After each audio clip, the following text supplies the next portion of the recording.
SSC ২৭ যারা এখনো পর্যন্ত হতাশ হয়ে আছো যে পরীক্ষা কি আবারও পিছাবে, আবারও আগাবে, 14 মার্চ পরীক্ষা শুরু হয়ে 15 মার্চ যে শেষ হবে, যে নতুন রুটিনটা আজকে প্রকাশিত হয়েছে ওটা কি আদৌ বাস্তবায়ন হবে নাকি আবার এটা চেঞ্জ হতে পারে। তো তাদের উদ্দেশ্যে বলছি, তুমি 100% থাকো, এটার চেঞ্জ হওয়ার আর কোনো পসিবিলিটি নেই। আর যদি চেঞ্জ হয়, তোমার ভিতরে যে ক্যালকুলেশন, অর্থাৎ তুমি যখন পরীক্ষা দিতে ইচ্ছুক ওটা যাতে চেঞ্জ না হয়, তোমার ভিতরে যে প্রিপারেশন ওইটা যদি চেঞ্জ না হয়, ঠিক আছে? তুমি তোমার প্রিপারেশনটা রাখো, অন্তত পক্ষে তুমি তো এটা নিশ্চিত যে তোমার অক্টোবরের লাস্ট উইকে তোমার টেস্ট পরীক্ষাটা হবে, স্কুলের টেস্ট পরীক্ষা হবে অক্টোবরের লাস্ট উইকে। তার মানে তোমার হাতে যে পরিমাণ সময় আছে ওটাকে ভাগ করো, প্রত্যেকটা সাবজেক্ট ওয়াইজ প্রত্যেকটা টপিক ওয়াইজ তুমি আলাদা আলাদা সময় এখন বিভাজন করে ফেলো। তারপর তুমি তোমার পরিকল্পনা অনুযায়ী পড়াশোনা শুরু করো। মডেল টেস্টের পরে তুমি প্রিপারেশন নেবে, অর্থাৎ প্রস্তুতি কোচিং পড়বে।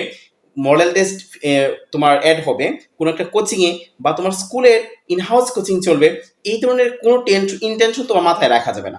তোমার 100% ইন্টেনশন রাখতে হবে যে হ্যাঁ, আমি মডেল টেস্টের আগে এরকম একটা প্রিপারেশন নিব, মডেল টেস্টের পরের দিনে যদি এসএসসি পরীক্ষা হয় আমি দিতে রাজি। জি ভাই, যদি আমার কথাটা শুনে অনেকের কাছে খারাপ লাগতে পারে যে সবাই তো টপার না, হ্যাঁ তোমাকে এখন এই কাজটাই করতে হবে। যদি তুমি একদম ডিউ টাইমে ঠিকঠাক সময়ে যদি তুমি তোমার এসএসসি কোর্স শেষ করতে চাও, সরকারের সিদ্ধান্ত যেটা আছে শ্রদ্ধা জানাও।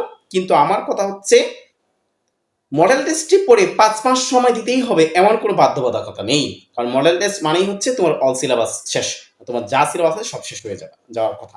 ঠিক আছে, ভালো থাকবা, সুস্থ থাকবা। যে কোনো প্রবলেমে বা যে কোনো পরামর্শের জন্য আমাদের এই পেজটার সাথে থাকবা, পেজটাকে ফলো করে ইনশাল্লাহ রাখবা। তোমার আশা করি বেশ 2-1 দিনের ভিতরেই তোমাদের অল সাবজেক্টের সাজেশন আমি তোমাদের জন্য রেডি করে রাখছি, একের পর এক ডেলিভার দেওয়া শুরু করবো।